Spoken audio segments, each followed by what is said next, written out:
Mirë, jemi tek Jakobi pra kapitulli 4 që neve lexuam së bashku, ku është do të jetë edhe mësimi ynë i radhës. Pjesa e parë e kapitullit 4 në këshillon rreth vëmendjes se si neve të ndalojmë sherret, betejat, luftrat. Do një lufta e mustaqes. Ka qenë një betejë midis Francës dhe Anglisë, edhe ka ndodhur në vitin 1152 deri në vitin 1453, ku ky mbretja ose perandori i Francës në atë kohë hoqi mjekrën, u ruajt dhe la vetëm mustaqe. Dhe këta Anglia në atë kohë që edhe e kushtoni, dhe Anglia në atë kohë duket që sharake, po ka ndodhur, edhe po të kërkosh në përhistori, Anglia në atë kohë thoshte këtij perandorit, neve do të urqiqemi nëse ti pret dhe mustaqe. Nëse i heq mustaqet, neve do ta pushojmë luftën. Ky nuk pranonte. Edhe për këtë gjë ata bën një betejë për shumë kohë të gjatë. Duke filluar nga vargjet e para të kapitulli 4. Jakobi e përshkruan thotë pyet, nga vijnë luftrat dhe përleshjet e ju? A nuk vijnë nga qefet që luftojnë në gjymtyrët tuaja? Edhe sot e kësaj dite, për hir, për fodullakun ose për mandjemasin, për krenarinë e dikujt, shkaktohen luftra botërore, kombëtare. Për shembull, siç është Rusia me Ukrainën, apo siç është Izraeli me Gaza. Për shkak të drejtuesve, të drejtuesit imponojnë në mënyra të ndryshme ato mendimet e tyre, dëshirat e tyre, edhe duke imponuar, duke munduar që të bindin njerëzit, shikoj se kjo është e drejtë. Edhe neve po luftojmë. Dhe vazhdon, ju dëshironi, thot, dhe nuk keni, ju vrisni, keni smir dhe nuk arrini gjë, ju përlesheni dhe luftoni, por nuk keni, sepse nuk lypni. Ka gjëra që neve si njerëz mund t'i zgjidhim thjesht duke komunikuar, duke folur me njëri tjetër. Po për shkak të krenarisë tonë, për shkak të smirës tonë, njerëzit sot jo vetëm që janë në luftë me njëri tjetrin, jo vetëm që kanë larguar familjarët, edhe si thuash, e përfundojnë jetën e tyre në këtë botë, sepse asnjë nga ne nuk është i përjetshëm, e përfundojnë jetën e tyre në mëri, në luftë, në grindje, në smir, në urrejtje. Po jo vetëm kaq, kjo smir, kjo urrejtje, kjo grindje transmetohet edhe tek brezi që ata, edhe tek fëmijët e tyre që ata kanë. Po, dhe dini çfarë? Kjo është vegla më e mirë që djalli ka përdorur ndonjëherë. Ti fusim njerëzit në grindje me njëri tjetrin, duke bërë këtë gjë, njerëzit mëkatojnë, se po mëkatove përpara Zotit, nuk je i falur. Po mëkatove dhe nuk pendohesh, dhe nuk kërkon falje, dhe nuk pagëzohesh në Krishtin, ti nuk je i falur përpara syve të Perëndisë. Edhe pa pritur e pa kujtuar, ne do të ndalemi, do të ashtu nga kjo ditë. Për ta kuptuar këtë gjë, shkojmë pak poshtë fare tek vargu 14, ju që nuk dini për të nesërmen, sepse çështjeta juaj është avull, në fakt që duket për pak dhe pastaj zhduket. Në vend të themi, vargu 15, në vend që të thoni, në dash Zoti, në paqe mjet, ne do bëjmë këtë ose atë gjë, por vazhdoni me plane. Edhe sot e kësaj dite njerëzit vazhdojnë me plane nga më të ndryshme, duke dëshiruar, do luftojmë këtë, do bëjmë këtë, do vrasim, do pushtojmë, do fitojmë, gjithmonë si edhe sot e kësaj dite ne në momentet tona, nga që jemi shumë të fokusuar tek ajo që nuk kemi, harrojmë atë çfarë kemi. Edhe duke bërë këtë gjë, neve harrojmë të jetojmë të sotshmen duke kërkuar të ardhmen. Duke bërë këtë gjë, koha jon kalon. Duhet ta vlerësojmë që të kesh shëndetin, të jesh me shëndet mirë dhe të plot, ta ka falë Zoti, ka bekuar Zoti, neve jemi më të pasurit që ekziston në rrezullin të kësaj. Për aq kohë sa jemi të shëndetshëm. Sepse megjithëse shkenca ka arritur gjëra të mira dhe ka evoluar, ka ecur përpara për të shëruar e kështu me radhë. Por përsëri ka një limit. Koha e Covidit tregoi këtë gjë. Disa njerëz u smurën përtej çfarë doktorët, çfarë mjekët mund të bënin. Jo vetëm këtu, por ne e dimë edhe në shtetet të tjera që mjekësia mund të jetë akoma më e avancuar. Madje edhe këtu në Shqipëri kishte nga ata njerëz që ishin smur, i morën në çuan në Turqi që është mjekësia më e mirë, në Turqi, në Itali, në Gjermani, edhe kur vjen puna nuk arritën dot t'i shpëtonin, edhe pse kishin para mjaftueshëm që ta çonin jo vetëm me avionin e tyre privat. Unë di njerëz që edhe këtu në Fier që kanë shkuar në Turqi me helikopterin e tyre privat. E kanë çuar, edhe kur vjen puna është shëruar për momentin, pastaj 2-3 muaj ka jetuar dhe ka ndrruar jetë. Pra ti mund të bësh diçka, por përsëri je limituar. Në vend të themi pra siç thot vargu 15 në dash të Zotit e në paqim jetë, që është gjëja më kryesore, në paqim jetë, vargu 15, në paqim jetë ne mund të kemi, ne mund të bëjmë këtë gjë, në dash të Zotit. Dhe mund të mos shqetësohemi për gjëra që na kalojnë. Luftrat ose betejat ose grindjes ose zankat që ndodhin midis nesh si vëllezër e motra në Krisht, neve duhet të jetojmë në harmoni dhe në dashuri me njëri tjetrin. Psalmi 133 vargu 1 na thot: shikoni thot sa bukur dhe e kënaqshme është që të gjithë vëllezërit të banojnë së bashku në unitet. Por kjo gjë nuk ndodh shpesh. Sepse kjo me të vërtetë është një nga ato luftrat që djalli e lufton, ose kjo është një nga kërcënimet më të mëdha që djallit i ofrohet, sepse jo vetëm që nuk do Perëndin dhe është armiku i Zotit, por do edhe që njerëzit t'i bëjë armiq. Nuk i intereson njerëzit jenë armiq, mjafton që ata të shkatërrohen, të vdesin, të digjen në fe. Ndaj dhe ai kur shikon njerëz të tillë, këtë gjë bën duke sjellur grindje dhe zanka, smile në midis. Ne kemi shembuj të ndryshëm në Bibël që flasin për zankat, edhe madje Abrahamin në kapitull tek Zanafilla 12, Perëndia e thirrri Abrahamin, i tha: lër gjithçka dhe eja me mua. Dhe unë do të drejtoj ty, do të bekoj, do të jap gjithçka që ti do. Por në fakt Abrahami mori me vete Lotin, nipin e tij, dhe pikërisht për këtë gjë në një kohë të caktuar ata filluan të grindeshin me njëri tjetrin. Absalomi, që ishte biri i mbretit David, u kishte gjithçka.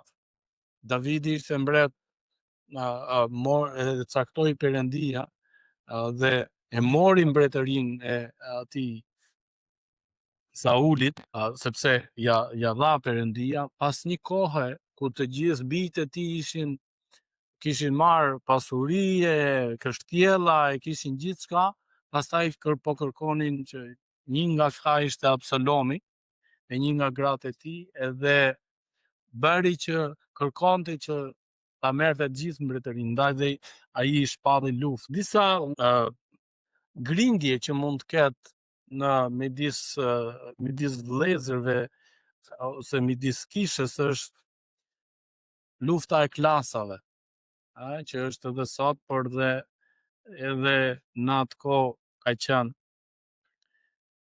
Tek kapitulli 2 vargu 1 dhe 9 thotë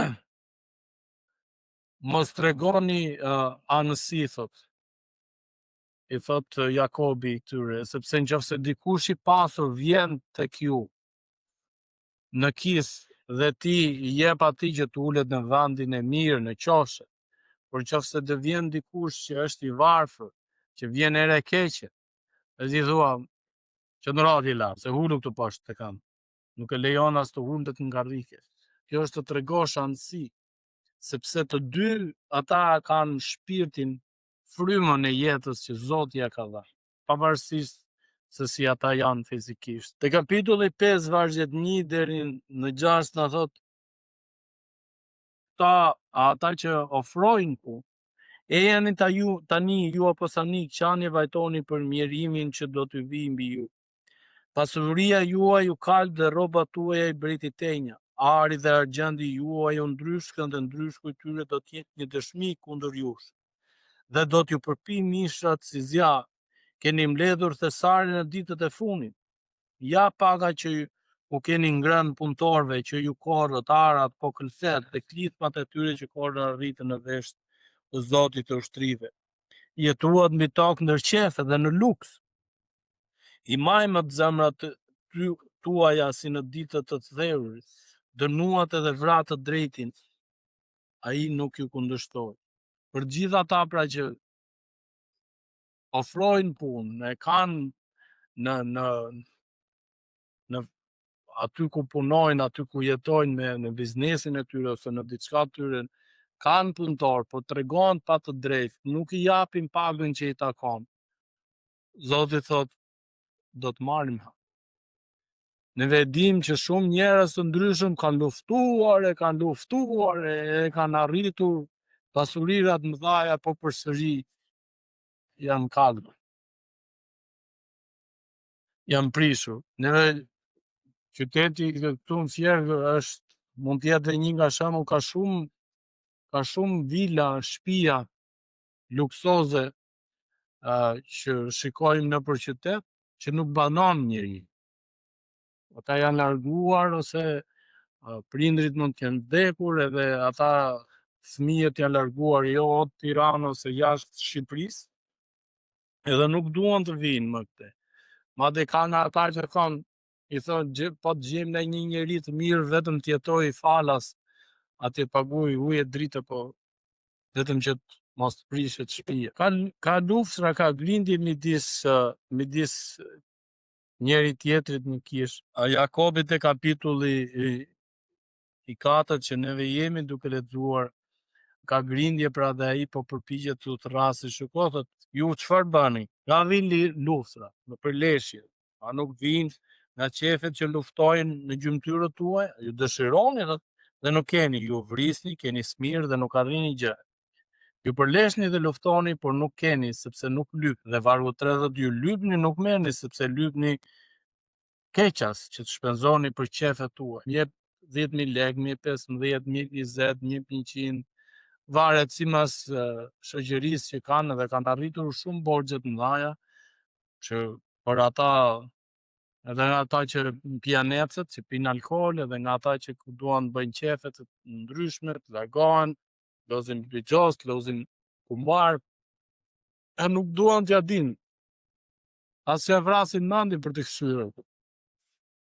Por këto janë ato luftrat, ato grindjet pastaj që fillojnë, edhe mund të kalojë edhe në rebelime të frikshme, në vrasje ose në rraje. Por ajo çfarë është më frikshme është kur vargu 4 thotë, o shkelët dhe shkelset kurorë, se nuk e dini se miqësia me botën është armiqësi me Perëndin.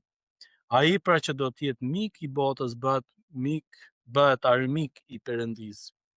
Shpesh njerëzit zgjedhin qefet e botës, zgjedhin kënaqësitë e botës, zgjedhin të gjitha këto si për të kënaqur dhe thon unë një jetë kam. Një jetë ke, një mundësi ke, sepse jo vetëm që ti një jetë ke, por kjo jeta jote do të përcaktoj ku do të shkosh në përjetësi. Sepse Zoti të ka dhënë çdo mundësi të mundshme që ti të vish dhe të pranosh Krishtin, që ti të vish të pagzohesh, të ndryshosh jetën tënde dhe të jetosh për Perëndin. Po dhe pikërisht edhe mas kësaj gjëje shumë njerëz zgjedhin që të jetojnë për qefet e mishit. Vargu 7 thot, ajo çfarë është e kënaqshme dhe se si ne mund ta shijojmë paqen me Zotin është nënshtroheni pra Perëndis, kundërshtoni djallin dhe ai do ta rrëtiset për ju. Pra, i gjitha këto dëshirat e liga, spirat, xhelozia që neve kemi brenda vetes tonë, është pikërisht sepse ne kemi lejuar djallin të hyjë në jetë. Çdo dëshirë që neve të kemi, që ne të marrim, të xhvasim sa më shumë tek të tjerë, kjo vjen prej djallit. Por kur ti ke ndjen dëmshuri, mirësi, dashuri, mëshirë për të tjerët, atëherë ti ke lejuar dhe po i thua jo, duke kundërshtuar djallin me mendimet negative dhe duke lejuar ato mendimet pozitive që kanë burimin nga Perëndia. Dhe si i gjejmë neve këto, duke lejuar dhe duke kërkuar Perëndin në jetën tonë, edhe duke pranuar Zotin. Ndaj, ai thot, pikëllohuni, thot, mbani zi, pendohuni pra. Kërkoni falje Zotit. Mos u gëzoni në gjërat toksore, me gjërat e qefit. Neve dim që gjithë ata që kanë thënë që unë do ta shijoj jetën time duke pirë alkool, kanë vdekur. Dhe janë smur edhe në buzë varri, në buzë vdekje, kanë vdekur vdekje të dhimbshme. Ne dim pra të gjithë ata që kanë zgjedhur kënaqësitë e kësaj bote kanë vuajtur. Edhe ajo çfarë vuajnë më shumë është vetmia. Domethënë nuk është që ti jesh në dhomë me njerëz, se mund të jesh në dhomë me njerëz po që nuk flasin me gojë. Por me njerëz, kur je me njerëz që të duan dhe kujdesen për ty, të pyesin a hangre, a nuk hangre, çfarë do hash, çfarë do veshësh, vi shumë mirë, mos u zëftohesh. Këto janë ato fjalët e ngrohta për kujdesje që neve tregojmë për familjarët tanë apo. Por nëse neve nuk i tregojmë këtë lloj kujdesje në përditshmërinë tonë,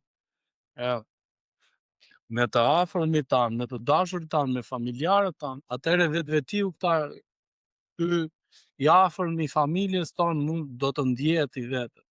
Dhe pastaj aty fillon ajo frika e madhe, që njeriu ka thot. Unë kam familje thot, por s'kam njeri, jam krejt i vetë. Sepse nuk ndjen dashuri, nuk ndjen ngrohtësi, nuk ndjen për kujdesjen. E të gjitha këto vijnë për shkak se kur ka qenë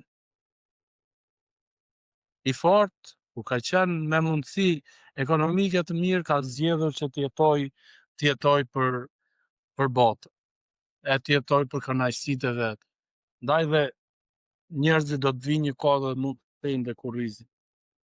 Por ndaj dhe Jakobi thot, ktheuni thot sa nuk është vonë thot, për uluni përpara Zotit dhe ai do t'ju lartësoj.